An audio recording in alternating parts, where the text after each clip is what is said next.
मुंबई महापालिकेच्या अनुषंगाने आज भाजपची महत्त्वाची बैठक। महायुतीमध्ये जागावाटपापूर्वी भाजपकडून तयारीला वेग। मुंबई कोर कमिटीची आज संध्याकाळी 6 वाजता बैठक।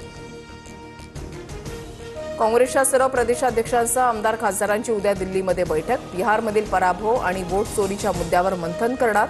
पुढच्या वर्षी तमिळनाडू, पश्चिम बंगाल, पाँडिचेरी, केरळ आणि आसाममध्ये निवडणुका। हिंदू हृदय सम्राट बाळासाहेब ठाकरेंचा आज स्मृतिदिन। हजारो शिवसैनिक शिवतीर्थवर नतमस्तक होणार। उद्धव ठाकरे बाळासाहेब ठाकरे स्मारक समितीच्या अध्यक्षपदी।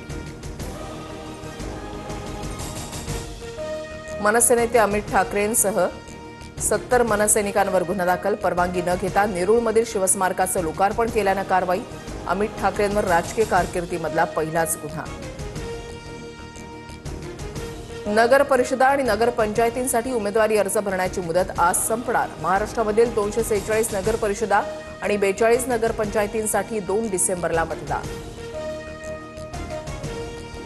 वनमंत्री गणेश नाईक आज पुण्यामध्ये बैठक घेणार। महाराष्ट्रामध्ये मानव बिबट्या संघर्ष वाढल्यानं बैठकीचं नियोजन। मानवी वस्त्यांमध्ये बिबट्यांचा वावर वाढल्यानं चिंताजनक स्थिती।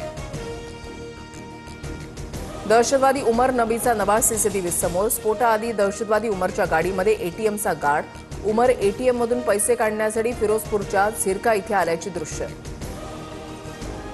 सीएनजी गॅस पाईपलाईनमध्ये बिघाड। मुंबईसह नवी मुंबई, ठाण्यामधील सीएनजी रिक्षा, टॅक्सी, बस प्रवासावर परिणाम। औद्योगिक आणि व्यावसायिक ग्राहकांना पर्यायी इंधन वापरण्याचा सल्ला। संत ज्ञानेश्वर माऊलींचा आज 729वा संजीवन समाधी सोहळा। दुपारी 12 वाजता आळंदीमध्ये सोहळा पार पडणार। मोठ्या संख्येनं वारकरी अलंकापुरीमध्ये दाखल। राज्याच्या बहुतांश भागात थंडीचा जोर वाढला। मुंबईमध्ये रविवारी शहराचा पारा थेट 17 अंशांपर्यंत खाली। उत्तर महाराष्ट्र, मराठवाडा गारठणार असल्याची माहिती।